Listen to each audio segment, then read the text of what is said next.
Estamos aqui agora para comentar a notícia recentemente publicizada de que o Acordo de Paris, que foi pactuado na última Conferência das Partes da Convenção das Nações Unidas para Mudanças Climáticas, entra em vigência a partir do dia 4 de novembro.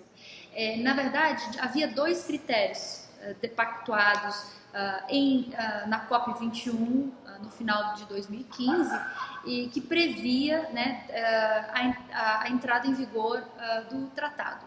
E quais eram esses critérios? O primeiro critério tratava de que deveria somar 55% das emissões de gases, né, em carbono equivalente, que consideravam o montante significativo para que os países colocassem o acordo em vigência. O segundo critério seria a entrada do 55º país que não só teria assinado o tratado, mas também ratificado. E aí vamos entender, a assinatura do tratado, ela se refere ao momento em que os representantes do Estado estão reunidos nesse fórum global e que concordam com o que foi negociado e assinam o tratado. Após a assinatura, tem todo o momento de introjeção desse compromisso internacional nas legislações dos países, que é o que a gente chama de ratificação. Então, a pergunta que se coloca para esse primeiro debate seria: quais são, de fato, as expectativas em torno da efetividade desse Acordo de Paris, uma vez que ele entra em vigência? E para responder essa pergunta com uma perspectiva da área do desenvolvimento sustentável, eu convido o professor que vai ministrar a disciplina do desenvolvimento sustentável na temática da cooperação internacional, professor Osmar Coelho Prado. Então, Marina, essa é uma questão muito importante, né? Nós estamos caminhando para assinar mais um acordo. Alguns acordos anteriores foram assinados. Se a gente pegar uma perspectiva desde 1972, em que tivemos a Conferência do Meio Ambiente em Estocolmo, né, a gente tem aí uma linha do tempo, né, até esse Acordo de Paris. O Acordo de Paris tem um status diferente, ele é um acordo, ele tem o poder de uma lei internacional, ele tem esse status, é diferente de alguns protocolos, intenções que vinham acontecendo antes. Então, acho que tem uma coisa diferente aí no Acordo de Paris para a gente considerar. Bom, será que ele vai dar certo? A aposta é que ele não pode dar errado, né? Uma das características dele é que ele vai ter reedições a cada 5 anos. Então, não se vai ter um novo acordo. Então, a cada 5 anos, os países vão ser chamados a mostrar seus resultados. Então, para essa assinatura, tivemos aí 55 países representando 55% das emissões. Então, para essa abertura do acordo, nós precisamos do quê? Que os países tenham planos nacionais. Então, esses 55 países apresentaram planos nacionais que serão revisados a cada 5 anos, de acordo com a ciência climática admitida por todo o sistema ONU, que é o painel intergovernamental de mudanças climáticas, o IPCC. Então quer dizer que agora, diferentemente do que tínhamos no protocolo de Kyoto, a gente não trabalha com metas que estão protocoladas, né? Com uma lista de países, que era o caso do anexo 1 do protocolo de Kyoto, que eram os que tinham metas mais ambiciosas, mas agora são os próprios países que vão dizer o que eles são capazes e têm possibilidade de lançar como meta? Bom, essa é uma boa pergunta. Esses planos nacionais existiam antes também. Então, o que é diferente? Existiam antes e existiam alguns mecanismos que regulavam essa diminuição de emissões de carbono, de gases de efeito estufa. Essas regras mudaram um pouco, ficaram um pouco mais flexíveis. Vamos direto ao ponto. Com o protocolo, o último acordo climático vigente até 2020 é o protocolo de Kyoto. Um protocolo é diferente de um acordo, né? O acordo tem uma força da lei internacional que a gente já comentou. Bom, os países não conseguiram cumprir suas metas dentro do protocolo de Kyoto. O que aconteceu? Várias coisas aconteceram. A gente pode fazer uma crítica aos mecanismos utilizados e perguntar: será que o Acordo de Paris reforma esses mecanismos? Isso a gente vai ver na disciplina com mais detalhe. Cada mecanismo desse, qual foi a mudança. O que a gente pode falar agora é que, por exemplo, um dos mecanismos, que é o Mecanismo de Desenvolvimento Limpo, o MDL, propunha que o país que não conseguir, o país do anexo A, país desenvolvido, que não conseguir bater a sua meta de redução, ele pode comprar um certificado de emissões efetivamente reduzidas de um país do anexo B, país em desenvolvimento. Esse processo acaba, se ele não é controlado, ele acaba gerando uma dupla conta, que para o planeta interessa muito pouco. Interessa a emissão que não foi emitida, a emissão que não foi gerada, e não o comércio e não o uso dessa emissão, do certificado de emissão, para, de alguma forma, ajudar aquele país que não fez o dever de casa a ficar bem diante dos seus pares. Então a gente teve esse problema. Vai mudar? O que se tem de uma leitura, talvez não profunda, eu espero aprofundar ainda mais, uma leitura inicial, é que o Acordo de Paris propõe um mercado de emissões. Isso pode ser interessante na medida em que essas emissões, esses certificados de emissões circulam pelo mundo, pode ter um mercado financeiro que ajude a quem os detém de investir, que haja investimento em tecnologias que não sejam movidas a carbono, ou seja, para que haja uma descarbonização do sistema de produção. Isso é importante, talvez tenha um mercado. Mas, ao mesmo tempo, a gente pode ter um problema de geração de créditos aí, de ações desse mercado de emissões que sejam, que guardem pouca aderência com o que está acontecendo climaticamente no planeta. Então, é um pouco complexo assim, esses mecanismos e o que realmente a gente pode considerar como segurança climática. Outro ponto de interessante questionamento aqui agora com relação à entrada em vigência do Acordo de Paris são as metas nacionais, né? Os países assumem isso no nível global. É um compromisso que os governos dos países assumem uns com os outros e podem ser executados, podem ser inclusive alvo de sentença por parte do Tribunal Internacional, mas eles levam esses compromissos para os seus países para que eles sejam implementados, seja por via de estímulo ao mercado, seja por via de políticas públicas, né? E aí eu queria que você comentasse, Osmar, como é que acontece essa relação entre o global e o local em termos de efetividade de acordo? Bom, cada país tem a sua história, a sua configuração de forças políticas internas e também a sua ciência e a sua forma de contabilizar as emissões, né? Então tem algumas questões, vamos responder aos poucos. Bom, internamente, o que a gente vê que está surgindo no mundo o interesse dos atores subnacionais de participar do esforço de redução dos gases de efeito estufa. Por que a gente fala isso? Em 2012, na Rio+20, foi uma conferência, 20 anos depois da Conferência de Meio Ambiente e Desenvolvimento do Rio de Janeiro, organizada pelas Nações Unidas, tivemos na Rio+20. Bom, na Rio+20, tivemos muito poucos acordos nacionais. Estávamos ali muito próximo do epicentro da crise financeira. O interesse nesse momento dos Estados era sair da crise econômica, voltar a crescer. Então, era esperado que houvesse pouco avanço em alguns acordos setoriais de biodiversidade, de comércio, de espécies. Bom, e o que se notou é que os atores subnacionais se destacaram nessa conferência.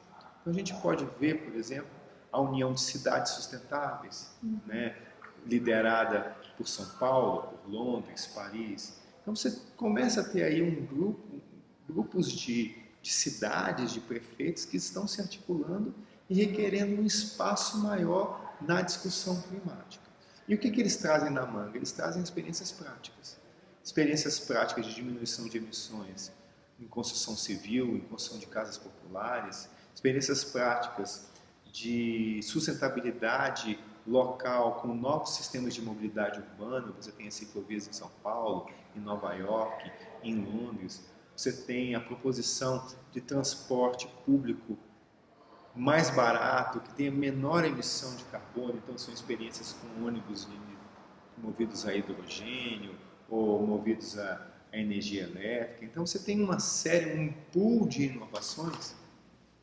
A gente vai discutir o papel da ciência mais para frente, em detalhe, nesse esforço. A gente tem um pool já de inovações que as cidades geraram e que elas querem agora um espaço maior, ou seja, elas na prática estão conquistando o direito a um espaço maior no debate climático. Bom, e aí temos uma pergunta: será que as cidades, os atores sublocais, os governadores podem trazer uma nova dimensão para o que já está acordado entre os estados? É algo a se ver, né, no futuro, se isso vai ser possível. No mínimo, eu espero novas configurações no poder nacional, né? Então você pode ver aí pode haver novas, até, por exemplo, a meta brasileira apresentada pelo Acordo de Paris pode ser aumentada. Existem críticos que acham que o Brasil podia fazer mais, né? Então é muito positivo que esses novos atores estejam entrando nessa arena, extremamente positivo, né? Trazendo inovações, trazendo a necessidade de mais recursos para a pesquisa científica, né? Então, eles trazem envolvimento da população que mora nas cidades, né? Que às vezes está distante, né, Marina, dos acordos internacionais, às vezes nem entende qual é a lógica dos acordos internacionais, qual é o timing, quando que vão vir as soluções, né? Isso a Marina depois vai explicar muito bem, né? Como é que essa engenharia dos acordos, o que se espera colher, em quanto tempo, né? Isso é um pouco complexo para as pessoas que vivem a vida cotidiana das cidades. Então é muito positivo que isso esteja acontecendo. Ao mesmo tempo, a segunda parte da minha resposta é o seguinte: temos aí um esforço climático, um esforço para que produzamos coletivamente, o mundo todo, uma segurança climática. Muito bem. Na prática, quais são os acordos, protocolos que têm dado mais resultado? Então, na literatura, se indica que o protocolo de Montreal tem dado resultados mais práticos. Bom, o que quer dizer isso? O que é o protocolo de Montreal? O protocolo de Montreal é um protocolo internacional que reúne os países produtores de um gás específico, o gás CFC. O gás CFC é um gás utilizado em sistema de refrigeração em aerosóis na indústria. Era utilizado.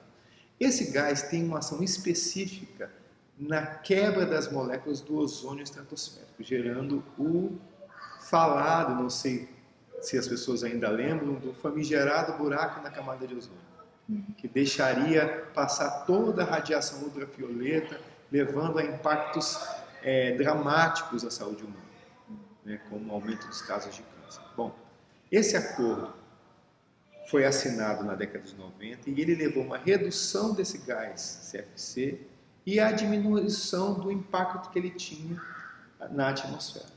Então é considerado um acordo de sucesso. Se a gente desmembrar um pouco, por que ele é de sucesso, a gente vai entender que quando estamos falando de tratados climáticos, estamos tratando de todas as cadeias produtivas, todos os produtos, todas as tecnologias que hoje emitem carbono. E o esforço é tornar essas cadeias produtivas não emissoras, ou descarbonizar a economia, descarbonizar a tecnologia. Quando a gente olha o protocolo de Montreal, a gente fala assim: nossa, eles tinham um arco de negociação mais focado. Era um gás, né?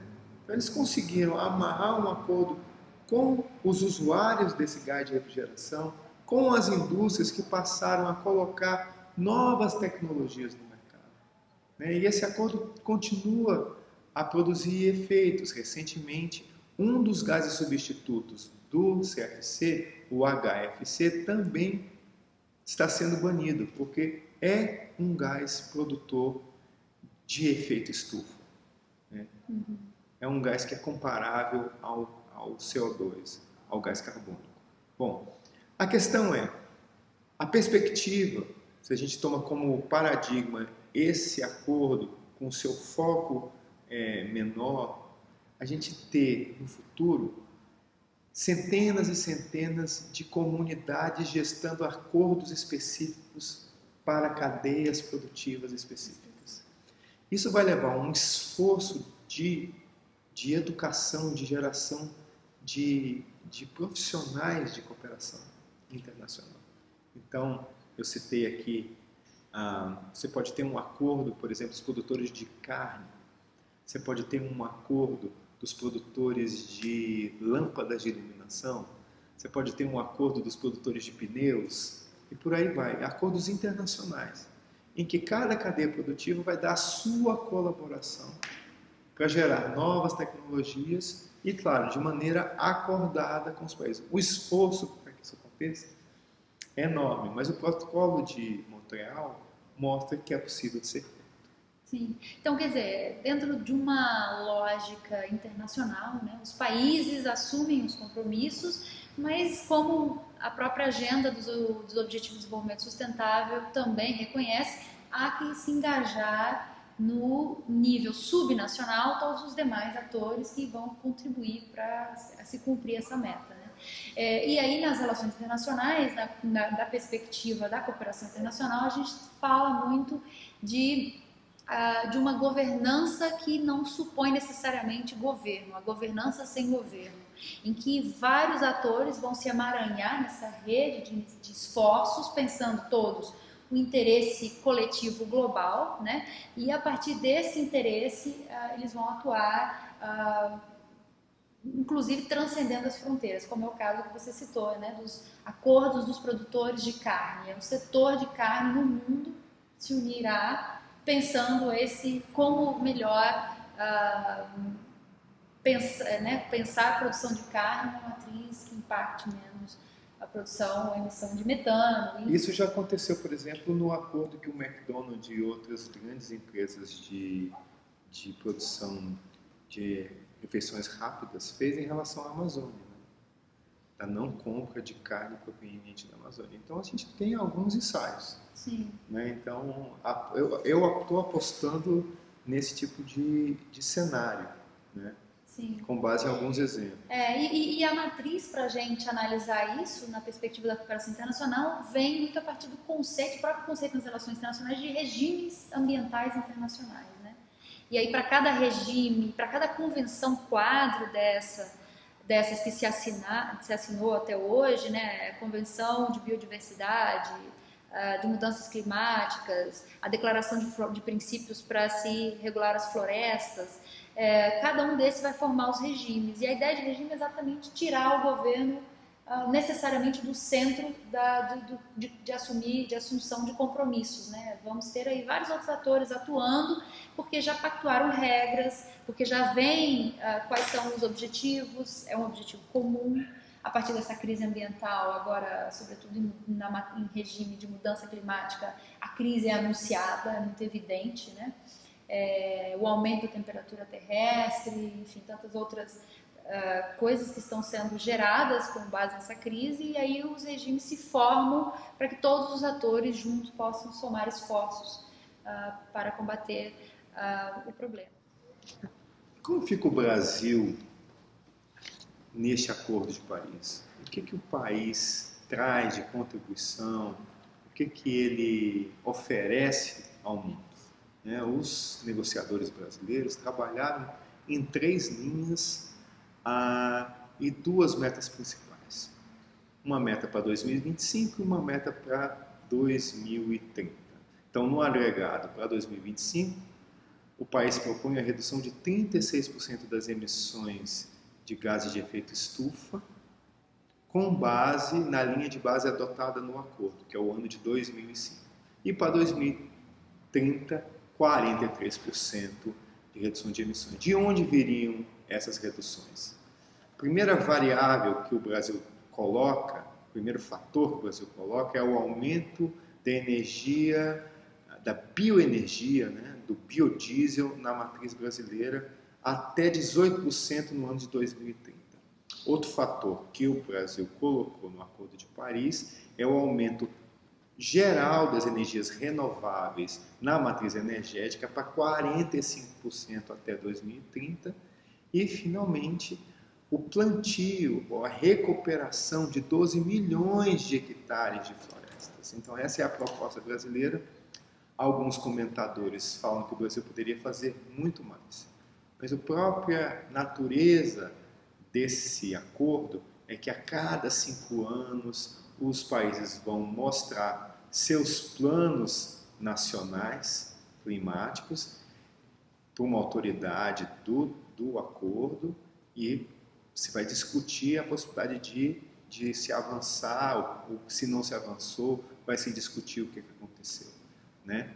Bom, nesse sentido, o Brasil tem tido uma trajetória, tem defendido, então, além das metas específicas e dos números, o Brasil tem defendido um conjunto de princípios nesses acordos do clima. Eu queria convidar a professora Marina, que está ministrando neste curso de pós-graduação de cooperação internacional, a disciplina de cooperação internacional. Então, eu queria convidar ela para vir fazer parte desse debate, discutir como tem sido a atuação do Brasil, como o Brasil tem construído a participação dentro dos acordos, que princípios o Brasil se apoia para construir a estratégia nacional. Além disso, o Brasil é um país que tem um grande território, uma grande população, um grande potencial de mercado consumidor e também de pessoas que impactam, de certa forma, com seus hábitos de vida, todo o regime ambiental, sobretudo quando se fala em mudanças climáticas. E, a partir daí, é que o Brasil negocia junto desses fóruns, dessa posição privilegiada que ele possui nesses fóruns políticos internacionais, algumas questões que são chaves para a diplomacia brasileira. E aí a gente está falando de 3 grandes princípios. Temos o princípio da soberania, em que o Brasil questiona essa história da Amazônia como pulmão da humanidade, e especialmente se a gente se falar que a Amazônia, a floresta amazônica é patrimônio comum da humanidade, daí a defesa em torno desse princípio da soberania, em que se diz, antes dela ser, apesar dela ser uma grande contribuição para a humanidade, ela é parte do território nacional. E o governo brasileiro e o povo brasileiro são soberanos em relação a ela. Então, todas essas expressões cunhadas para se tratar da floresta amazônica, a gente tem aqui algumas célebres, né? Gestão coletiva, interesse geral ou vital da humanidade, o direito e o dever de ingerência ambiental, se fosse em benefício de um interesse global coletivo, o livre acesso aos recursos genéticos, desde que seja comprovado a emergência e a necessidade, de repente, de descobrir com algum princípio ativo que se encontra aqui na floresta amazônica algum remédio para uma grande doença, uma grande epidemia no mundo. Todas essas expressões estão sendo rechaçadas pelo governo brasileiro perante esse princípio da soberania, que o Brasil reivindica controle, autoridade sobre o seu território. O segundo princípio seria o princípio das responsabilidades comuns, porém diferenciadas. E aí a gente tem aquela clivagem, né, norte-sul, que separa os países em desenvolvimento e os países desenvolvidos. E aí os países em desenvolvimento, como o Brasil, que são os países do sul global, reivindicam uma posição de países que têm que assumir metas menos ambiciosas. Daí também o protocolo de Kyoto tratar de metas em que constam lista de países do anexo 1, que são os países que têm as metas mais ambiciosas em relação aos países em desenvolvimento, que a princípio teriam de ter metas condizentes com a sua situação econômica. E dentro do princípio das responsabilidades comum, porém diferenciadas, a gente tem essa ideia de que há uma dívida histórica dos países desenvolvidos para com os países em desenvolvimento. E esse terceiro princípio que a diplomacia brasileira utiliza nesses fóruns internacionais é o princípio da diferenciação de países. Mantendo ainda essa ideia de países desenvolvidos, países em desenvolvimento, né, o país do norte global e do sul global, reivindica-se o direito de que todos esses compromissos assumidos de fato sejam baseados nas condições e possibilidades de cada país, que não haja uma meta unânime, homogênea, até porque quando a gente fala de sul global, a gente tem uma pluralidade de países que compõem sul global, a gente tem países de renda média como o Brasil, mas a gente tem países com níveis baixíssimos de desenvolvimento, que é o caso do Haiti, de Guiné-Bissau. Então, para que esses países não sofram, inclusive, com metas, assumindo as mesmas metas como que as do Brasil. A proposta desse curso de cooperação internacional no mundo multipolar é trazer esse diálogo interdisciplinar, né, Osmar? A gente tem questões, problemas, né, que a humanidade hoje reconhece e que são analisadas de diferentes perspectivas, como essa notícia do Acordo de Paris. E as disciplinas do curso buscarão refletir essa discussão interdisciplinar entre os profissionais.